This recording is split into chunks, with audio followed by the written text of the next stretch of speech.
식욕이 줄어드는 효과가 있습니다. 그래서 다이어트에 도움이 되는 건 맞는데 중요한 게 뭐냐면 운동을 다이어트 하려고 하시면 안 돼요. 왜냐하면 지금 우리 차로 다니죠. 그쵸. 그리고 항상 앉아있는 시간이 훨씬 더 많죠. 맞아요. 네. 네. 칼로리는 그냥 우리가 얼마나 먹었는지 보는 지표일 뿐인 거예요. 근데 이제 뭐 요즘에 워낙 뭐 과학기술 같은 게 발달돼가지고 네. 뭐 말씀하신 대로 뭐 식욕을 억제해주는 뭐 다이어트 뭐 약들도 있고 네. 그다음에 아시겠지만 뭐 위고비 네. 되게 선풍적이었잖아요. 맞죠. 이런 거 하면은 뭐 사실 내가 뭐 특별히 뭐 딴 거 하지 않아도 저절로 막 살이 빠지고 정말 빠르게 빠질 것 같은 느낌을 주는데 이런 거 정말 효과가 있나요? 어떻게 보세요? 사실 이제 뭐 위고비, 마운자로 이런 네. 것들이 있잖아요. 그런 것들이 사실 효과는 있습니다. 사실 이제 포만감을 주는 이제 GLP-1이라고 포만감 호르몬을 자극시키는 그런 효과가 있기 때문에 식욕이 줄어드는 효과가 있습니다. 그래서 다이어트에 도움이 되는 건 맞는데 중요한 게 뭐냐면 우리가 이런 것들을 맞고 나서 살이 빠지고 다시 유효가 오는 경우가 다반수라고 해요. 그걸 이제 더 이상 주사를 안 하거나 이럴 때 네. 근데 이거를 맞는 거는 아주 괜찮은데 사실 여기서 중요한 게 뭐냐면 이거를 맞으면서 나에게 맞는 최적화된 방법을 같이 이렇게 식이습관이나 식습관이나 운동습관이나 같이 넣어주는 게 중요한 거예요. 왜냐면 그래야지 그 추후에도 이거를 유지할 수 있기 때문에. 근데 이런 습관들이 안 들어져 있는 상태에서 그냥 포만감만 줄여서 우리 대사만 망가뜨리고 그냥 주사 끝나면은 다시 살찌고 그럼 어차피 똑같다고 생각이 되거든요. 그쵸. 그리고 이 주사라는 것은 사실 어떻게 보면은 인공적으로 만든 거나 마찬가지잖아요. 그래서 저는 그런 부분에 있어서 사실 몸에 좋다고 생각하지는 않습니다. 어찌됐든 부작용이 있을 것이다. 네, 부작용은 있을 수밖에 없는 거고. 네. 실제로 뭐 잘 아시겠지만 공혁준이라는 분이 이제 네. 했는데 네. 오히려 그걸 이겨버렸다고 맞아요. 그런 말도 하고 하는 거. 네. 사실 모두 다 뭐 살이 빠지는 것도 아닌 것 같고 네. 또 말씀하신 대로 뭐 중단하고 나서 다시 또 살이 찌는 맞아요. 경우도 네. 많은 것 같더라고요. 제가 이제 다이어트 책들을 쭉 보면은 네. 크게 두 가지로 나뉘는 것 같아요. 하나는 이제 운동을 되게 강조하는 쪽과 또 다른 한쪽은 먹는 걸 강조하는 쪽. 네.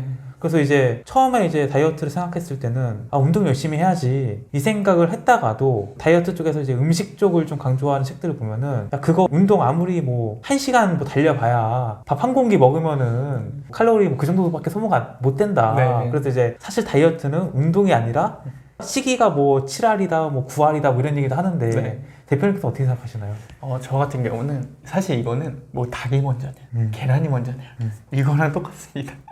왜냐면 둘 다 너무 중요한 거기 때문에. 네. 근데 사실 운동 같은 경우는 먼저 말씀드리자면 운동을 다이어트 하려고 하시면 안 돼요. 그래요? 네, 왜요? 사실 운동 같은 경우는 다이어트에 도움이 된다기보다는 살이 잘 빠지는 체질로 만들 수는 있어요. 근데 이건 아니에요. 우리가 운동을 많이 한다고 해서 당장 살이 빠지는 건 아니에요. 근데 운동을 통해서 살이 잘 빠지는 체질로는 만들 수 있어요. 그러니까 이제 뭔가 내가 살이 빠지는 속도가 뭐 10이라고 하면은 운동을 좀 열심히 하면 이게 20이나 30까지 갈 수 있는. 그렇죠. 왜냐면 이 운동이라는 거는 일단은 정신과에서도 말하는 것처럼 사실 우울증 개선에도 굉장히 좋고, 그리고 운동 같은 경우는 사실 우리 건강을 위해서 하는 거잖아요. 네. 그래서 세포 건강이 굉장히 좋아지고, 그리고 인슐린 저항성이라고 인슐린이 제 역할을 못하는 상황, 그리고 이 인슐린 저항성은 지금 고도 비만이거나 중도 비만이거나 이러신 분들은 다 해당이 될 수밖에 없어요.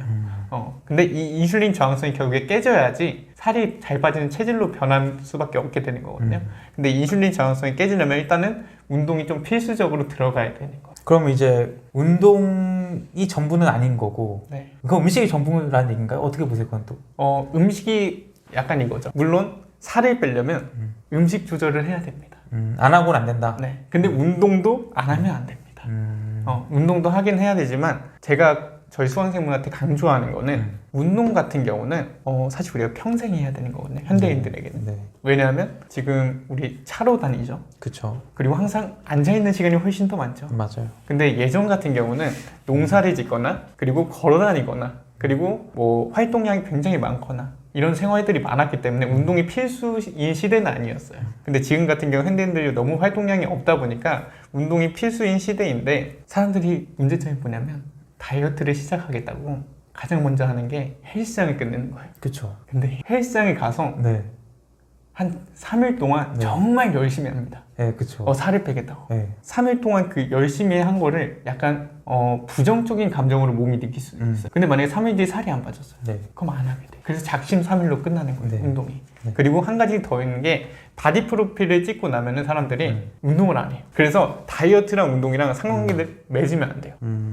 운동은 별개라도 보셔야 돼요. 근데 물론 운동이 다이어트에 주는 효과는 있지만 다이어트를 하기 위해서 운동을 하면 안 된다. 그럼 그 얘기는 내가 다이어트를 뭐 빠르게 뭔가 단기간에 빼고 싶다 하더라도 네. 이게 뭐 운동량을 뭐 2배, 3배 늘린다고 해서 속도가 빨라진다기보다는 네. 그냥 운동은 평생 하는 거기 때문에 그냥 평생 하는 정도로 그냥 꾸준히 하되 플러스 거기서 내가 다이어트를 좀 생각한다면은 시기에서 조절을 좀 해줘야 되는 거예요. 그렇죠. 여기서 운동이 정말 중요한 거는 저 같은 경우는 꾸준히 하는 게 정말 중요하다고 생각해요. 그리고 저희 수강생분들한테는 항상 이야기하는 건데 절대 오버트레이닝을 하지 마. 내가 이거를 하고 나서 폭식할 것 같을 정도로 하지 마. 그리고 한 가지 더 있는데 그 꾸준함을 오늘 진짜 운동하기 싫은 날 있잖아요. 그런 날은 한 개라도 좋으니까 그냥 한 개만은 해도 되니까 그냥 매일매일 하는 습관을 기르는 게 중요하다고 보거든요. 그리고 운동 종류가 중요한 게 아니라 나에게 맞는 운동을 찾는 게 중요합니다. 이제 다이어트 할 때 빼놓지 않고 나오는 개념이 칼로리라는 개념이잖아요. 네. 이거 한번 여쭤보고 싶긴 해요. 일단은 뭐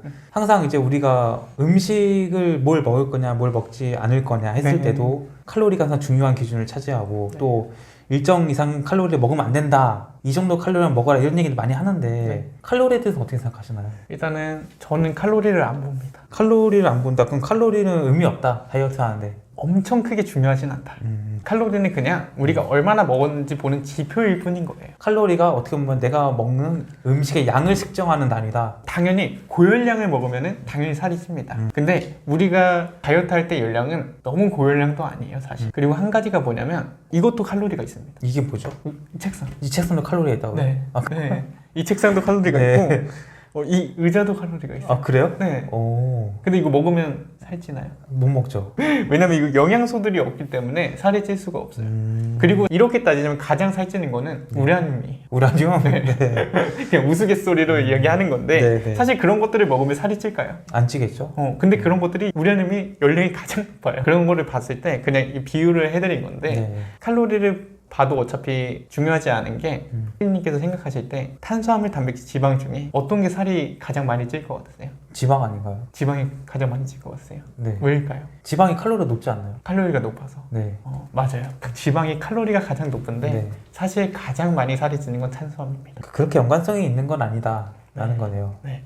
왜냐하면 탄수화물, 단백질, 지방 중에 우리가 칼로리만 보면 안 되는 게 인슐린 농도를 분비하는 수치가 달라요. 그게 이제 탄수화물이 가장 많은 거죠? 그렇죠. 탄수화물이 가장 많고 그 다음 단백질, 지방이 가장 미미하게 인슐린 분비시킵니다. 아, 그럼 이제 그런 개념에서 네. 이제 대표님의 그냥 생각이 궁금한데 네. 우리가 이제 먹방 하시는 분들 보면 엄청나게 먹는단 말이죠. 네, 네. 근데 뭐 물론 먹방 하시는 뚱뚱하신 분도 있지만 찌양같이 진짜 뭐 아니 저렇게 먹는데 살이 하나도 안 찌고 되게 오히려 말랐어 막 그리고 뭐 찌양이 또 막 운동하는 것도 올리긴 했잖아요. 근데 막 근육이 막 엄청 붙어. 이런 것들은 어떻게 좀 해석을 하세요? 일단은 네. 첫 번째는 그건 타고난 거. 타고난 체질이다. 네, 타고난 체질인 거고 두 번째는 어떤 분들은 그게 영양소가 다 흡수가 안 돼서 지방으로 저장이 안 되는 거예요.